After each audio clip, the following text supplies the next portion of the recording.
At this moment, the old Mrs. Wilson saw Charlie and Claire driving a weird-looking car to the front, and she stepped to the side of the cab, looked at Charlie in the car, and said arrogantly, "What kind of awesome car did your family buy? It's just such a ragged thing. How does it look different from a Ford Mondeo? The captain of the Wilson Group's security team used to drive this car. Isn't it only $200,000? Because Aston Martin was acquired by the Ford Group, the Mondeo launched by the Ford Group in recent years has applied the most classic shark face of Aston Martin models. So Ford Mondeo is also called Aston Mondeo.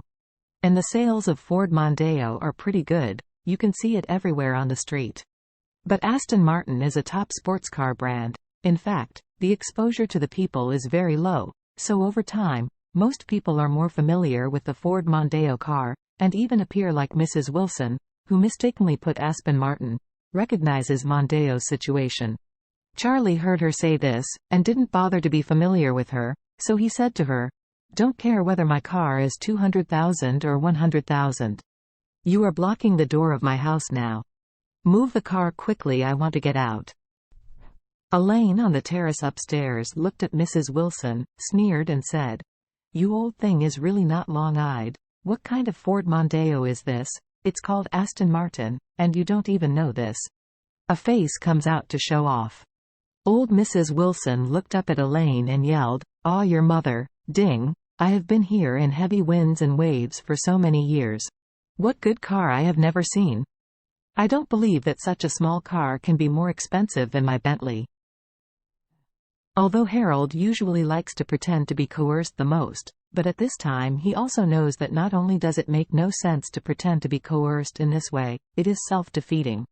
So he hurriedly pushed the door and got out of the car, helped the old lady, and whispered in her ear, "Grandma, let's go home quickly." "Go home? What home?"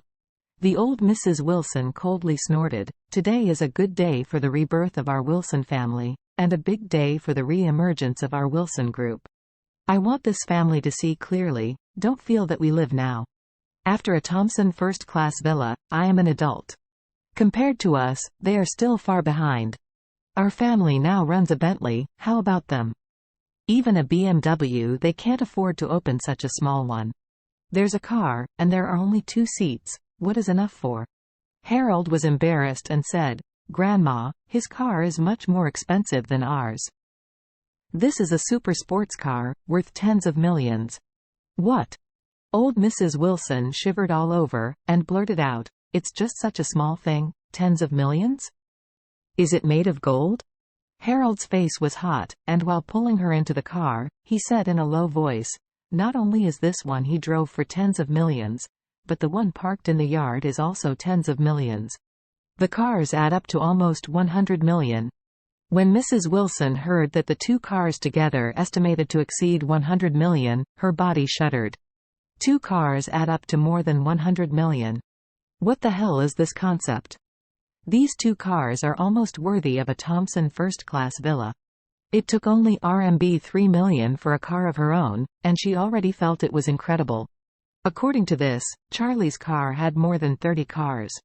The old lady feels uncomfortable.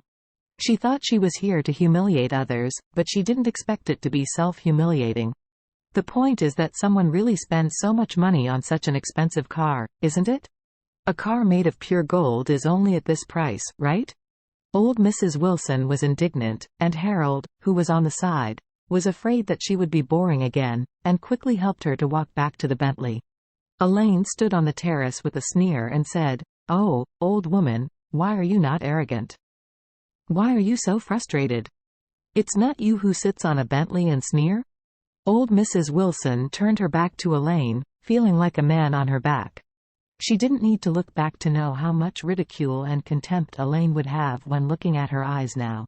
"This is really my own initiative to stretch my face to others and let others beat me. If I knew this was the case, I must have avoided their home far away. Why am I here to touch this mold?" Moreover, for no apparent reason, the slut Elaine broke a basin of cold water. "I was thinking about going home and changing my clothes, but suddenly a basin of cold water was poured down." This basin of water not only poured the old Mrs. Wilson very heartily, but also poured Harold into embarrassment. To talk to the usual, Harold would definitely scold the other person, but this time, he really had no face to yell at Elaine. Afterwards, he got into the car in a panic, and drove away.